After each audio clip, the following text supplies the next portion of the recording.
Yeah, well, I get the impression that, yeah, the goalpost can be moved many times. It's like more like an evolving agenda rather than something that's set in stone. Yeah, and that's why a lot of predictions don't actually come true. It's not because they weren't a prediction. It's because the mere fact it's predicted, it forces the opponent to change what they're doing.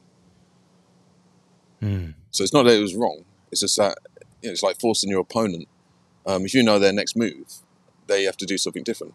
So it's more like a game of chess. Yeah, I would say it is a game of chess. A metaphysical game of chess.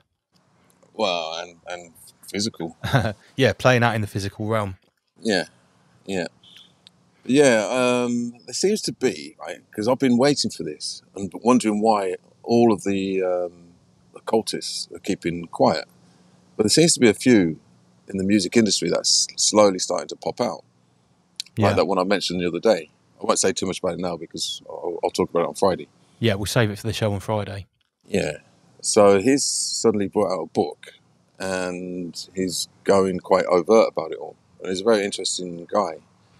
And he kind of hides everything behind, he's got a pseudo name, his stage name.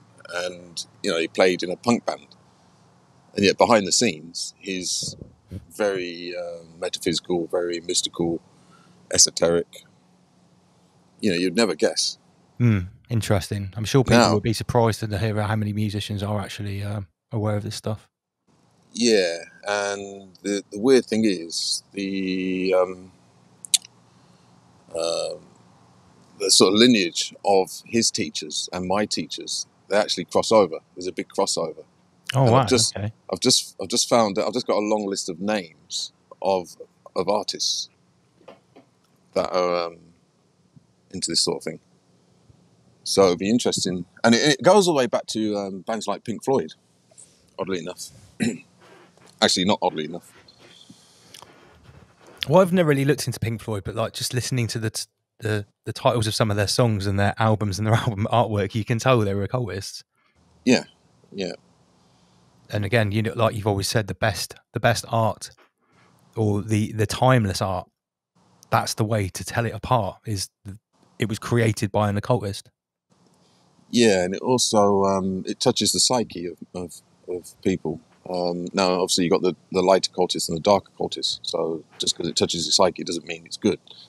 But a lot of people will, some music have saved people's lives or have been defining moments or given people epiphanies. Absolutely, I can be a testament to that for sure. Yeah, and then you've got some music which it literally penetrates, touches your soul. It really affects you.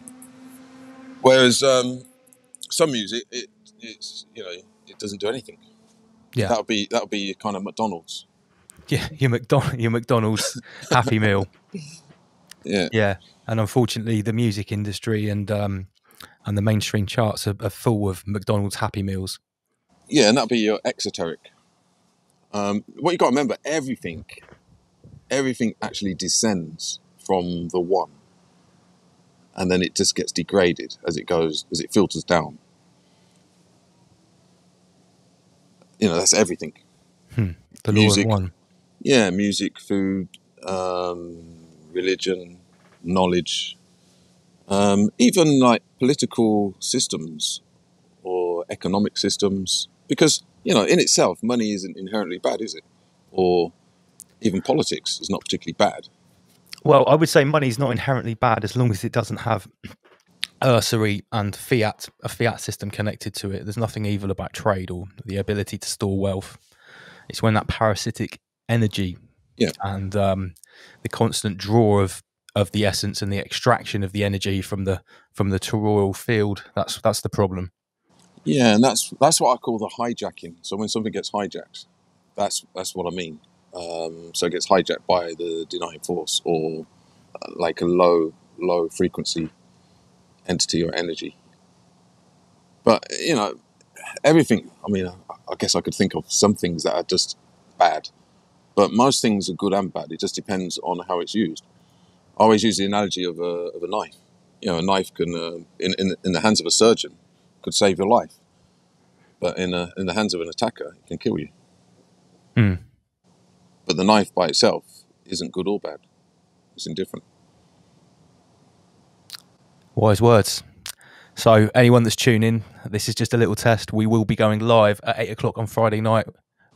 Joining me right now is Inner Guardians, and he'll also be joining me on Friday. We're getting some insights into occultism in the music industry. Our special guests are Terror Slim, Milski Van Helsing, Oma Beats, and Magix will be in tow. So Inner Guardians, thanks for that, and we'll chat before Friday anyway, mate. Yeah, you're welcome. I'll see you on Friday. Over and out. Okay, bye.